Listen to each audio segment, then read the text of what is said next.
o nosso tema dos próximos 3 encontros da comunidade é sobre neurociência. E quando a gente olha, né, para o termo neurociência, de imaginar, né, o funcionamento da mente, o funcionamento do cérebro, né, o que essas funções, que lugar essas funções ocupam na nossa vida e na nossa aprendizagem, né, por que trazer isso para a nossa comunidade?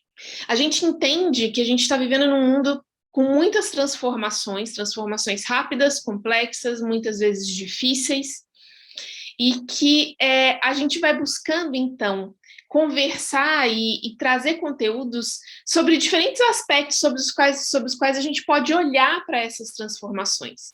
Então, dessa vez, a gente decidiu trazer um pouco dos elementos da neurociência para entender como a gente aprende, como a gente pode lidar melhor com as nossas emoções e como, a partir dos estímulos certos também para o nosso cérebro, a gente pode criar mais felicidade para a nossa vida. Então, nós teremos 3 encontros, esse é o primeiro, com o tema neurociência e aprendizagem, que vai ser conduzido por mim e pela Patrícia.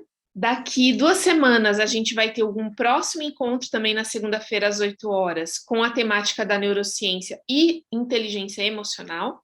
E depois, a gente tem mais um encontro sobre neurociência e felicidade. A nossa comunidade, ela vem passando por uma transição, tá?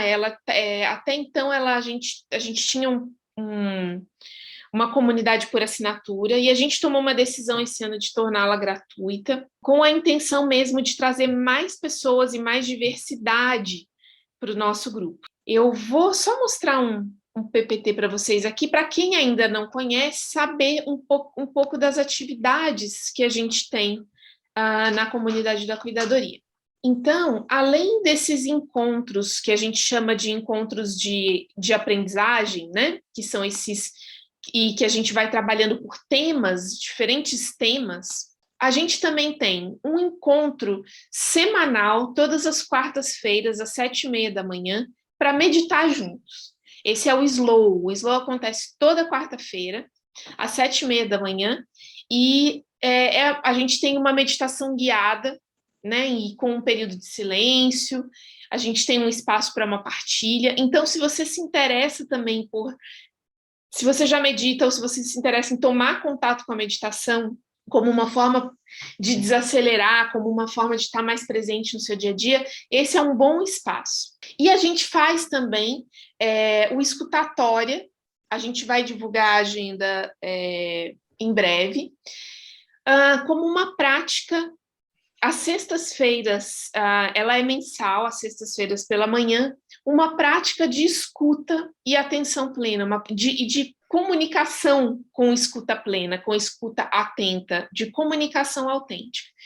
Bom, pessoal, eu vou continuar com as nossas imagens aqui, mas antes eu queria introduzir dizendo o seguinte, né, que nós aqui na Cuidadoria, a gente não é especialista em neurociência, a gente é especialista em outras coisas, mas não em neurociência,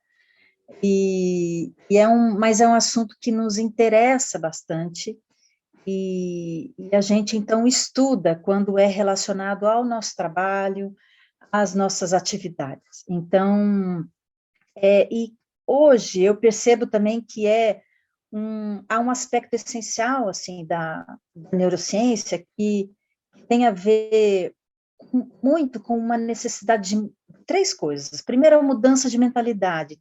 Tudo passa por mudança de mentalidade. Quando a gente quer mudar alguma coisa em nós mesmos, ou ao nosso redor, onde a gente toca, ou numa organização, ou no bairro onde a gente mora, não importa, fazer qualquer tipo de mudança passa por uma mudança de mentalidade.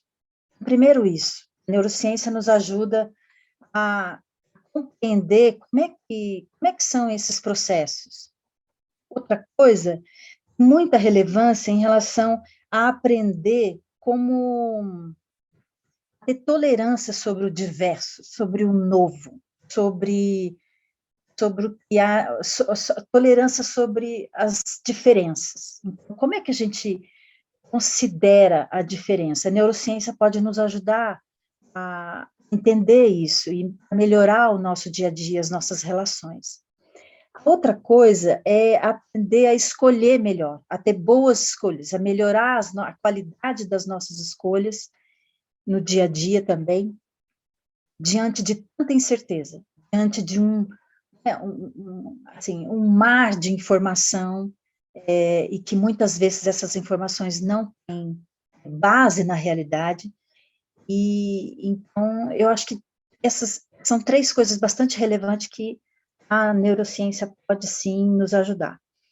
E depois a gente tem que falar um pouco sobre o recorte sobre a neurociências que a gente escolheu para contar para vocês.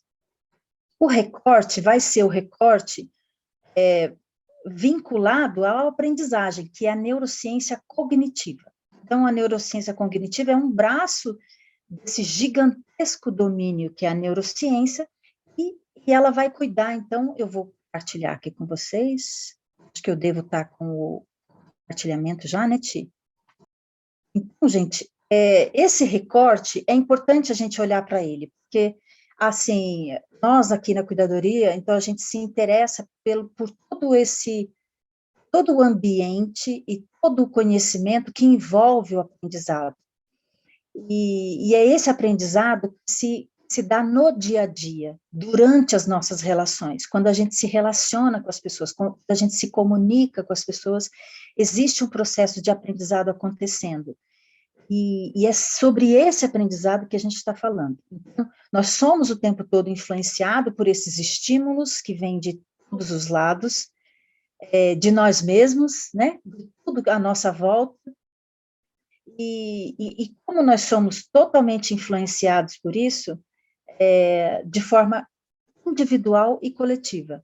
Então, a gente não vai, a neurociência, ela mais do que relaciona a neurofisiologia, as funções cerebrais, ela nos ajuda a conhecer, refletir sobre como a gente se comporta, como a gente vivencia as nossas experiências. Por isso que é tão importante para a gente. Então, esse recorte aqui é importante também.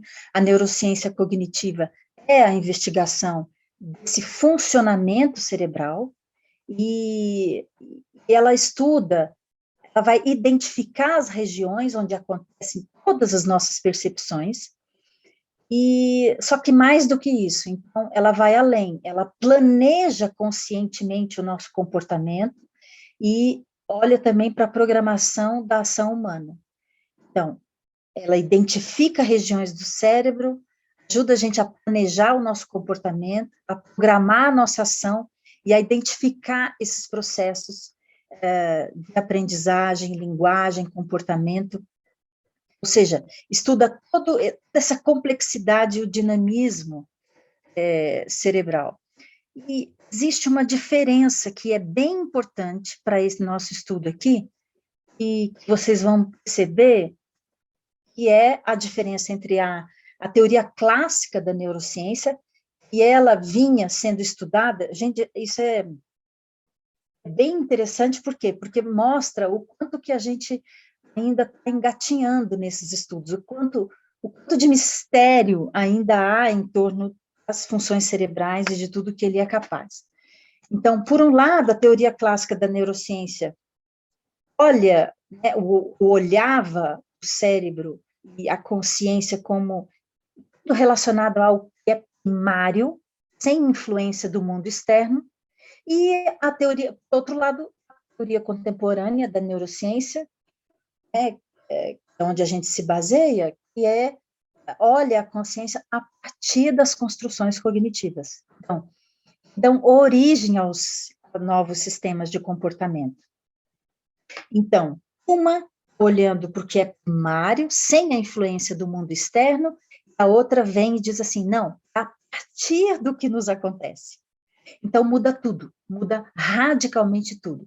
Então, se é a partir daquilo que nos acontece, a gente vai estudar a consciência, que vai olhar para os nossos comportamentos, para as nossas, né, e para as nossas vivências, então isso muda tudo. Por isso é tão importante isso aqui. E, digamos assim, o representante disso dentro da neurociência cognitiva é Vygotsky. Tem muitos outros autores, mas é Vygotsky no qual a gente vai né, olhar bastante para ele, e ele vai nos dizer, a primeira coisa que ele vai nos ensinar é que aprender modifica as estruturas do cérebro. Então, uma vez que o cérebro, aprender para o cérebro é modificar as suas estruturas. A partir daí, então, regular as nossas ações. Então, uma vez que ele aprende, ele regula as nossas ações. E regular significa influenciar, tanto para um lado quanto para o outro. Ele, digamos, ele vai moldando e modificando à medida que a gente vai aprendendo, à medida que a gente vai se relacionando, à medida que a gente vai se comunicando, porque a linguagem né, são todas as atividades humanas que a gente está falando aqui. Então, é o que ele chama de sistemas dinâmicos da consciência, né? Todas essas atividades, esses processos cognitivos que a gente tem, são grandes conjuntos de sistemas neuronais, e aí eles vão sofrendo modificações ao longo da vida, e sendo completamente influenciados por aquilo que a gente vive, aquilo que a gente experimenta. E tudo aquilo que a gente experimenta, digamos, é a base do nosso dinamismo cerebral. Então, aquilo que a gente experimenta influencia diretamente no dinamismo cerebral, da nossa atividade humana. Então, e a contribuição de Vygotsky é incrível, porque ele observou isso, que ao invés, né, quando os neurocientistas clássicos, enquanto estavam olhando só para as estruturas cerebrais, entendendo as partes do cérebro, entendendo como é que são, né, a diferença entre o neocórtex com as estruturas mais primitivas. Então, enquanto a ciência clássica estava olhando para isso, o Vygotsky, então, começa a observar que, na verdade, o cérebro vai se modificando à medida que a gente... Muito bem. Então, e esse modificar das estruturas tem a ver justamente com gerar as tais sinapses, né? Gerar maior número de conexões com aquilo que a gente vê, percebe, ouve, sente. Né? Então, todas essas percepções, né, a nossa sinestesia, tudo aquilo que a gente sente. Então, tem a ver com gerar mais conexões. E isso é justamente a concepção da aprendizagem. O que é a aprendizagem? Nada mais é do que otimizar a capacidade do cérebro de criar conexões, otimizar a nossa capacidade de ampliar essas conexões cerebrais. E isso exige muito, né, porque aprender exige um processo todo de planejar, né, por exemplo, solucionar problemas, né? Como é que eu vou aprender sempre relacionado a solucionar problemas, a observar desafios, a reagir conforme o meio. Tudo isso é aprendizagem. Então, e a base disso tudo é a linguagem. Então, a fala, o gesto, a escrita, a leitura, então, todas essas atividades conscientes da gente, né, nada mais é do que interação com o meio. Então, eu estou interagindo o tempo todo com o meio através da linguagem. E a linguagem, então, é um reflexo do que tem lá no meu cérebro, das minhas estruturas neuronais. Então, se eu estou aqui conversando com vocês e contando isso para vocês, é porque, então, através da minha fala, eu estou acionando partes do meu cérebro e fazendo conexões com aquilo que eu li, com aquilo que eu aprendi, as minhas conversas que eu tive com a Tiane, enfim, uma série de coisas aconteceu comigo, e aí, então, através da linguagem, é que eu consigo, então, regular minha ação humana, ou seja, eu consigo, então, compartilhar isso aqui com você. Então, o escopo aqui desse trabalho na comunidade é justamente discutir, olhar para a neurociência como essa grande aliada na nossa relação com a nossa aprendizagem, mas também com a nossa aprendizagem enquanto seres sociais, né? Quando a gente colabora. A gente vai trabalhar muito e olhar muito para isso. Aliás, é o nosso desejo aqui, né? Estimular vocês a olhar a aprendizagem de vocês, aquelas escolhas de vida que a gente faz, vão modificar o nosso cérebro, em seguida, que vão, digamos assim, regular as nossas ações, e, enfim, e olhar para isso voltados para a nossa aprendizagem e a nossa interação coletiva, e a colaboração. Então, tem uma frase aqui que eu queria ler para vocês, que é assim, ó, a nossa atenção, memória, percepções, pensamento, consciência, comportamento emocional, aprendizagem, linguagem, acontecem em diversas áreas cerebrais.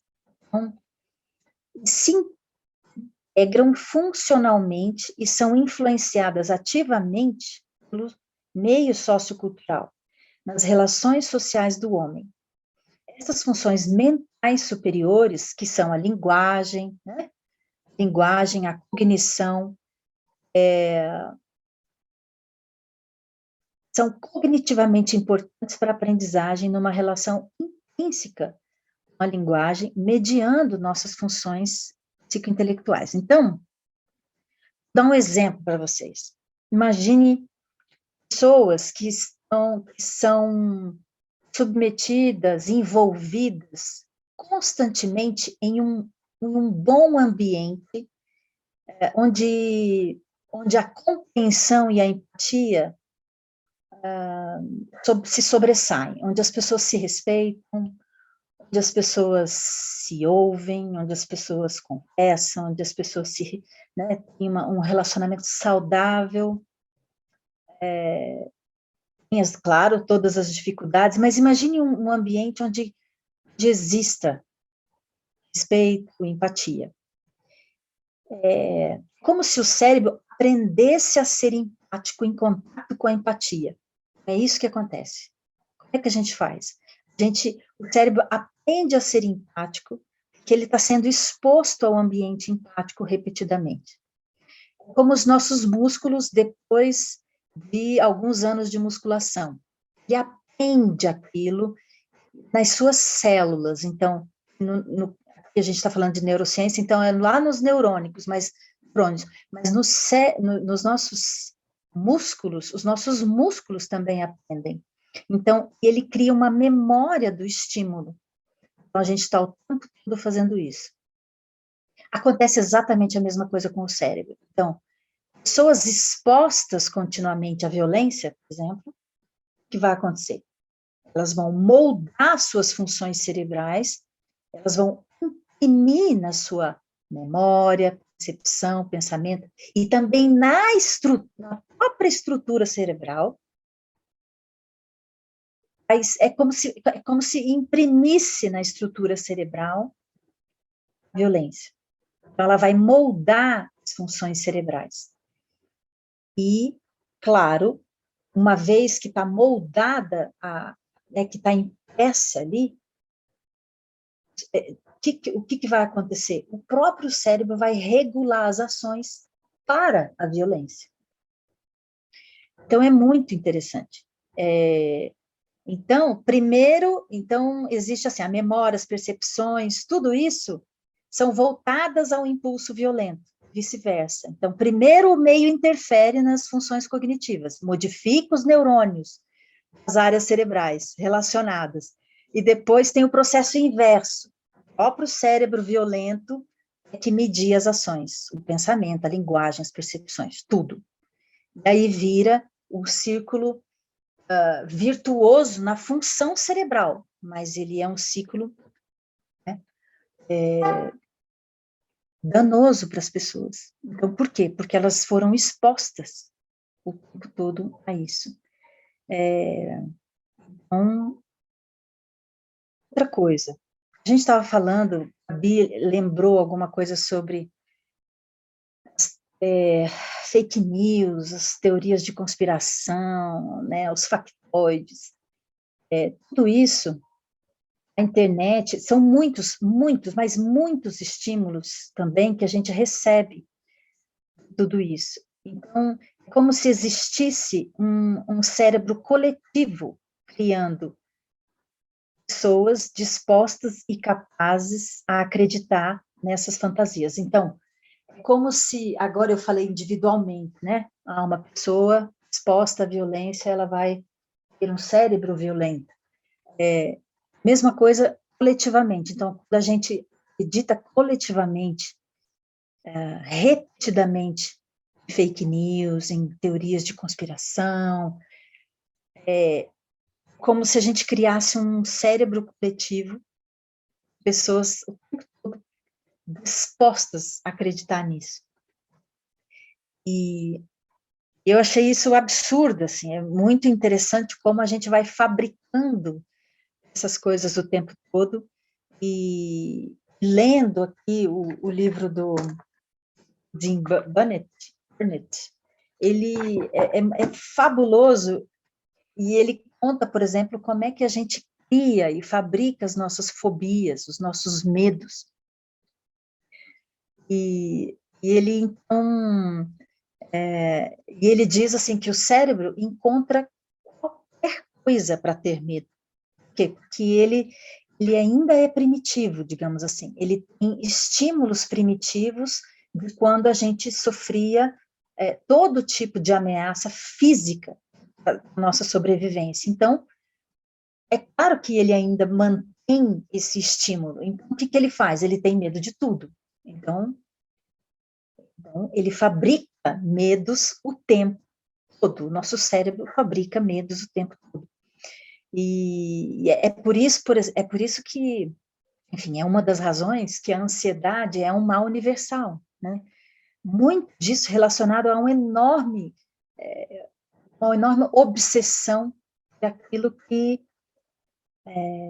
coisas que não nos atacam, que são inofensivas, só que a gente cria uma realidade na cabeça e gera ansiedade e medo sobre aquilo que não tem a menor base concreta, né? Isso também a neurociência pode nos ajudar a entender, e é claro que isso afeta todas as nossas percepções, isso afeta a nossa aprendizagem, a forma como a gente vê o mundo, a forma como a gente conversa, a forma como a gente se relaciona. Então, as nossas relações todas são modificadas por causa disso, né? Então, tudo, absolutamente tudo, incrivelmente conectado. Então, a gente é, de fato, um todo orgânico, dinâmico, uma função influenciando a outra permanentemente. A boa notícia é que a gente tem capacidade cognitiva a modificar o nosso próprio cérebro. Isso começa com as nossas formas, né, as nossas escolhas diante da vida. A Ti vai falar mais disso. E é isso que eu tenho por enquanto. Pessoal, até aqui, alguma dúvida? Alguém gostaria de trazer algo, de trazer alguma dúvida? Né? Eu sei que essa primeira parte ela é mais teórica, né? Ela é bem teórica e às vezes pode ter algum termo que não seja muito comum para alguns de vocês. Sim. Então fiquem à vontade para trazer. Claro, gente. Tem alguma coisa? Alguém aí conhece mais de neurociência. A Marina pergunta aqui, né, Sim, se a exames de imagem de diferentes cérebros conseguem demonstrar visualmente a diferença entre cérebros é. expostos à violência ou à empatia. Aí eu lembrei do caso do Matthieu Ricard, Sim. que é um monge budista tibetano. Ele foi submetido a um teste, né, de ressonância magnética, onde colocaram 256 eletrodos na cabeça dele e ele entrou em meditação profunda, né? E aí eles conseguiram medir os níveis de felicidade do cérebro dele. E por surpresa, né, os pesquisadores achavam que a máquina estava quebrada, né? Porque os números apresentavam resultados assim, tipo 3 vezes, não sei quantas vezes mais do que uma pessoa normal, né? Então, eles tiveram que recalibrar a máquina para ver se a máquina não tinha nada errado, né?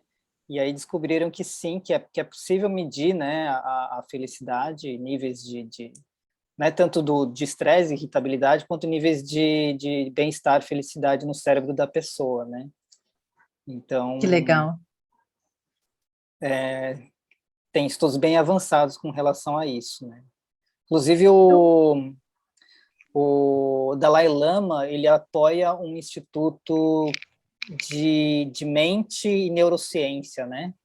Agora eu não lembro o nome desse instituto, mas ele apoia muito essas E pesquisas. teve um detalhe também nessa experiência, Henrique, é que o Matthieu Ricard, ele entrou na zona alfa de Zen, né, muito rápido. Então, foi por isso também, ele se treinou tanto, né, ao longo do processo de meditação que ele foi desenvolvendo, que na hora que pediram para ele meditar, ele, pá, imediatamente estava em alfa, e aí os caras não entenderam nada, né?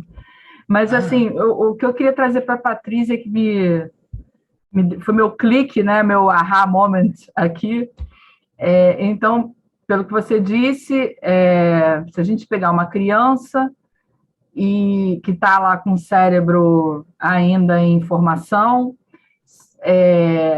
a forma como ela vai reagir ao ambiente no futuro vai depender da forma como ela for exposta. Então, se ela for exposta a amor, ela vai reagir com amor. Se ela for exposta a um ambiente tóxico para ela, ela vai se tornar uma pessoa mais difícil, vamos dizer assim. Não vou nem dizer uma pessoa tóxica, mas uma pessoa mais difícil. E vai além, Raquel, não é só a criança. A criança é um exemplo. Tem muito mais, porque ela está aprendendo, ela está formando as suas, né, os seus, enfim, as suas regiões cerebrais, né?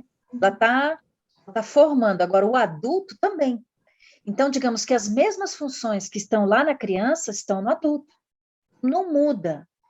Quando muda, são o uso de drogas. O uso de drogas modifica para sempre as estruturas cerebrais. Tá? O que me faz lembrar de um ditado, Patrícia, que é o diga-me com quem andas que eu te direi quem és. Se você anda com uma pessoa que te irrita o tempo inteiro, você é capaz de se tornar uma pessoa irritada ou irritável facilmente. Ou irritante, né? Ou irritante. E se você está com uma pessoa tranquila, calma, boa, não sei o quê, você acaba transmitindo isso também, né? O Vygotsky disse isso, que a gente se torna um pouco aquilo que a gente é exposto. Então, o aprendizado, a base desse aprendizado é impressionante, e é um pouco isso aí. Isso mesmo, Raquel, obrigada. Agora, a Marina. Eu fiquei pensando sobre, ainda que de forma leiga, a gente tem essas situações que a gente se depara, né? Com crianças, por exemplo, que estão em situação de vulnerabilidade ou que sofreram um luto, né, muito pequenininhos, uma perda, uma violência, um trauma, como que isso afeta a linguagem. É bem direta essa relação, a gente vê muito caso disso, né? Como que isso afeta o desenvolvimento da linguagem, atrasa, né, o início da fala. Agora, recentemente, aqui próximo, a gente teve notícia de uma criança que estava em situação de abandono, tinha quase 3 anos e não fala. Então, você vê essas questões muito, muito claras, né? Uhum. E aí, quando você olha assim para o estudo, né, para como a coisa é desenhada, você fala, uau, né? Isso começa a fazer os cliques todos, o né, que a psicologia já percebia por estudo de caso, né? Por ver o que acontece com as pessoas e as crianças que sofrem, né, algum tipo de violência. Exatamente. Percebia-se isso provavelmente em consultório, mas agora você tem outro tipo, né, de informação. E as implicações disso, né, para vocês aqui, é muito pouco diante de tanto que a gente pode explorar. As implicações, gente, de tudo isso são muito grandes. Então, e essa coisa o que mais me toca é sim a questão da tolerância, sabe? De você conseguir compreender tudo isso vai te fazer uma pessoa mais tolerante e também mais aberta, mais flexível, né?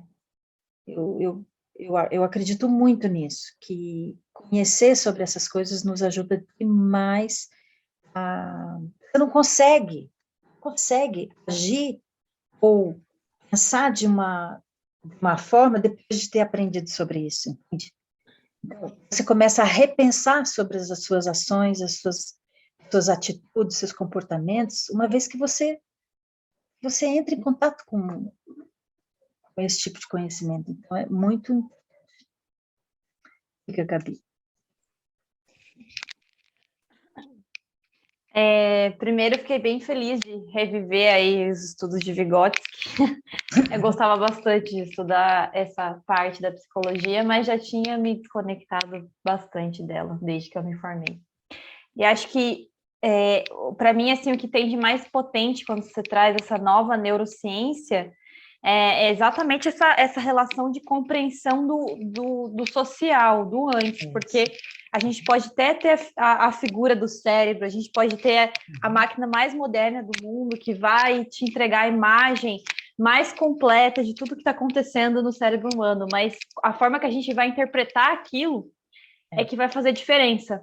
Porque se eu olho para aquela imagem e eu não levo em conta o que ocorreu antes na vida daquela pessoa, é só uma imagem que não me diz nada, né? É só uma imagem que, inclusive, eu posso usar para reforçar preconceitos, para reforçar diferenças culturais. Eu posso dizer, olha, esse aqui é um cérebro mais desenvolvido, esse aqui é um cérebro menos desenvolvido, né? Então, mais do que a imagem, né? Mais do que a ciência, assim, ela pura, né? E a tecnologia, ela tem a capacidade de nos mostrar como que a gente interpreta esse dado, né? Como que a gente olha o que é antes e o que é depois, né? O que faz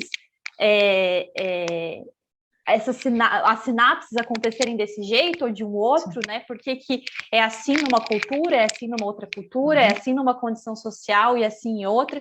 Então, para mim, assim, o Vygotsky, ele revolucionou exatamente isso, né? Que existia uma ciência que estava olhando com um recorte, inclusive social na época, né? Olhando o cérebro e falando, olha, essas são as etapas do desenvolvimento. Até a idade tal, você tem que estar fazendo isso. Até a idade tal, você tem que estar fazendo aquilo. Aí, pera, mas quais crianças vocês analisaram, né? E aí, quando foi ver, as crianças que estavam sendo analisadas eram crianças de famílias, classe média alta, num determinado país que é rico. Então, assim, o que essas crianças dizem sobre uma criança indígena, uma criança em outra cultura, uma criança numa favela? Então, acho que quando ele traz esse peso das relações ambientais, né, e no impacto disso no cérebro, traz muito essa visão, né, traz muito esse combate mesmo a um discurso que buscava se justificar pela ciência, mas com um olhar muito, muito enviesado, assim, né? Então, estudar neurociência é sempre instigante, porque, como a Paty falou, a gente sabe muito pouco, na verdade, né? Já é muita coisa, mas ainda é muito pouco. Então, nada é extremamente causal, né? Então, mesmo a violência, né? Mas você fala, mas tem pessoas que foram submetidas à violência e não se tornaram violentas, por que aquela, né? Nada é causal, é sempre múltiplos fatores, mas você desconsiderar que esses fatores interferem, né, leva a gente a ouvir comentários como as pessoas têm uma índole má, é por isso que elas fazem isso que elas fazem, né? Bandido bom, bandido morto, e por aí vai, né? E aí eu acho que quando você realmente se debruça sobre o tema, você vai vendo que é bem mais complexo, que a figura é cheia de outras questões, assim, né? De como o ser humano se forma, como que os valores são formados. E isso, para mim, ele é tão importante porque ele mostra o quão a gente tem, sim, capacidade de mudar as estruturas sociais, e quanto mudando as estruturas sociais, a cultura muda, você forma seres humanos mais íntegros, mais integrais, né? Que a forma com que as pessoas estão vivendo a sua realidade, o seu dia a dia, influencia nas decisões ruins que elas tomam, coisas do tipo. Então, é realmente pegar esse poder na mão, né, que a gente tem enquanto indivíduo, e falar, olha, se é o ambiente que interfere tanto, significa que a gente pode mudar, porque se fosse simplesmente uma reação química aleatória que formasse pessoas ruins, aí a gente não tinha capacidade nenhuma de influenciar, né? Porque é uma coisa mais distante. Agora não, é a nossa realidade ambiental. Exatamente, é por isso que a base de tudo é a nossa escolha. E tem um ponto muito relevante, que é o que eu queria trazer aqui para frente, que a base de tudo é a nossa escolha, como a Paty disse, mas a nossa capacidade de estar em contato com a realidade e com as diferentes realidades, né? E aí, queria compartilhar com vocês algo, né, que está bastante, né, agora sendo falado, né, que é a tal da história do metaverso, né, gente? Acho que todo mundo aí já, de alguma maneira, ouviu falar, né, dessa nova etapa das redes sociais, digamos assim, nessa nova etapa evolutiva das redes sociais, e que tem a ver com essas experiências de inteligência artificial em que nos colocam numa experiência imersiva no mundo virtual, né? Então, né, basicamente o metaverso ele é uma representação digital do nosso mundo físico, né, sem perda de continuidade de tempo, ou seja, eu posso entrar lá e ficar o dia inteiro, e ficar interagindo dentro de um game, dentro de um universo, dentro de um mundo, dentro de uma empresa, né? Basicamente é um grande game, mas que vai se conectando e se interrelacionando e criando outros mundos, digamos assim, né? Então, quando a gente olha, né, para essa perspectiva da neurociência e da aprendizagem, né, e quando vem uma informação desse tipo, né, de tecnologia que está avançando a ponto da gente poder circular em um mundo teoricamente diferente do que a gente vive fisicamente, né? Eu estou dizendo teoricamente por alguns motivos. O que acontece, né? Já que a gente tem todos esses padrões aprendidos na nossa vida e nos ambientes onde a gente circulou, e que isso de alguma maneira moldou ou influenciou grandemente a forma como a gente se relaciona, como a gente enxerga as coisas, as nossas opiniões, enfim, né? Tudo que a Paty e a Gabi já comentaram, né? Como que é isso agora que a gente tem que existem novas bolhas, digamos assim, de realidade virtuais criadas, né? Ambientes criados para serem novos universos, digamos assim, né? E aí a gente entra numa coisa, esse conteúdo aqui a gente pegou do Walter Longo, que é um estudioso de marketing, né? Enfim, de futuro e tendências e tudo mais. Então, vou colocar a ligação aqui. Isso, por favor, Paty.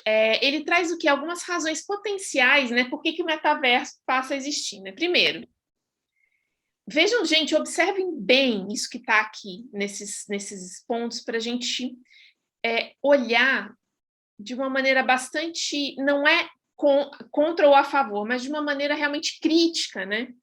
Em relação ao que acontece e aonde a gente vai, muito provavelmente num futuro muito, muito próximo, também estar interagindo, né, em ambientes como esse. Primeiro, pessoas querem ser o que não são. Segundo, pessoas gostariam de ter outra vida. Terceiro, as pessoas não estão satisfeitas com a sua aparência. Quarto, pessoas fingem ser diferentes. E 5, as pessoas querem que outros as acham melhores do que são. Fica com isso aí para vocês. Vejam bem, as razões potenciais para a criação de uma tecnologia com esse poder, né, com esse potencial, e que estão, de alguma maneira, recriando padrões aprendidos pelo nosso cérebro e que nos levam a querermos ser ou ser vistos de uma forma diferente daquilo que a gente é. E que potencializam esse tipo de sensação. Então, o metaverso, ele traz a possibilidade, por exemplo, de eu criar um avatar, e se eu não estou satisfeita com a minha cintura, eu faço um avatar com uma cintura mais fininha. Se eu não estou satisfeita com o meu estilo de vestir, eu posso criar um avatar com roupas no meu estilo, num estilo diferente. Se eu não gosto, sei lá, do meu cabelo, eu posso, né, ou de uma característica outra minha, que não seja talvez física, mas de personalidade, eu posso criar um personagem que vai circular e que vai se relacionar, né? Já existe até Tinder do metaverso, tá, gente? Para vocês terem uma ideia. Então, e que vai consumir, né? Hoje a gente já vê transações de milhões de dólares acontecendo e pessoas comprando coisas que não existem no mundo físico, né? Uma bolsa da Gucci, sei lá, de 10 mil dólares, e que a pessoa não vai ser entregue na casa dela fisicamente, ela vai ser uma bolsa para o avatar dela do metaverso. E, né, então, quando a Paty traz, né, esse olhar da formação dos hábitos e das nossas formas de sentir, das nossas formas de enxergar o mundo, das nossas formas de até, né, de gerar preconceitos e vieses cognitivos, a partir do ambiente em que a gente atua, né, a gente sabe, né, que o cérebro ele cria suas estruturas conforme os estímulos. Só que o que acontece? A partir do momento em que ele aprendeu e criou essas estruturas, ele vai mediar as nossas ações. É como se ele capturasse esse aprendizado e fala, beleza, agora eu vou agir a partir desse aprendizado. E o que acontece? Um metaverso, por exemplo, ele é uma ampliação daquilo que a gente vem falando há milhares, milhões, zilhões de anos, né, digamos assim, que, em tese, né, tá errado, né, que é o quê? É a gente querer viver, a gente está conectado o quê? Ao poder, a ter poder sobre o outro, porque dentro do metaverso parece muito inclusivo, né, mas existem transações milionárias e que excluem outras pessoas. De eu não estar satisfeito com a minha vida e poder criar uma outra vida, né? Então, quando eu vi tudo isso, eu e a Paty, a gente começou a conversar sobre isso, né? E essa palestra, inclusive, ela termina com essa frase: Don't dream your life. Não sonhe a sua vida. Viva o seu sonho.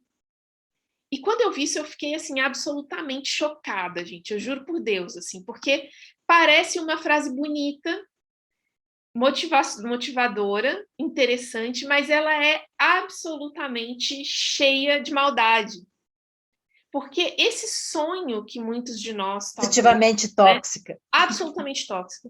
Querem viver é um sonho de uma pessoa que eu não sou, com uma cintura que eu não tenho, com uma personalidade que eu não tenho, com uma vida que eu não tenho, com um dinheiro que eu não tenho, com um estilo que eu... Então, quando ele diz para mim, viva o seu sonho, o que é isso que a gente está criando para viver, né? Porque a tecnologia em si, ela é maravilhosa, que legal que, de repente, a gente vai poder estar fazendo um passeio turístico pela Grécia sem sair de casa, se eu não posso ir até a Grécia.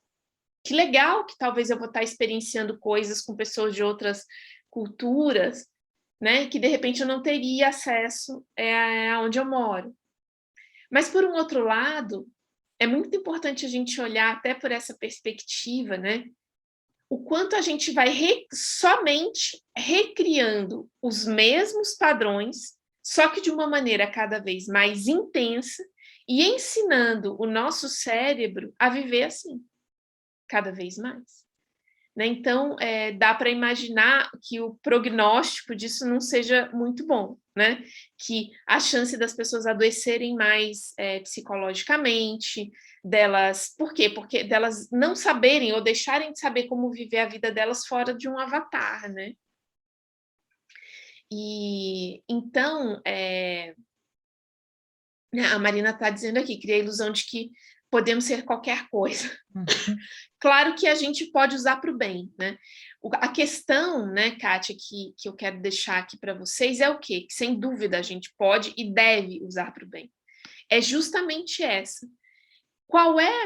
Quais são os ambientes em que você, ou a sua formação, o seu cérebro, o seu, né, foram formados? O que olhando hoje para trás, o que disso você quer realmente aproveitar?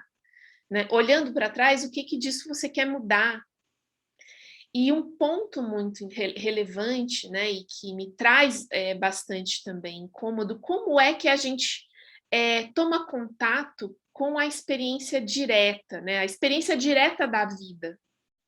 A gente pode transitar no metaverso, qualquer outra coisa, mas a experiência direta, né, se eu estou aqui, eu estou vendo o nascer da lua cheia aqui no meu quintal, eu estou experienciando diretamente algo que é vida, de fato.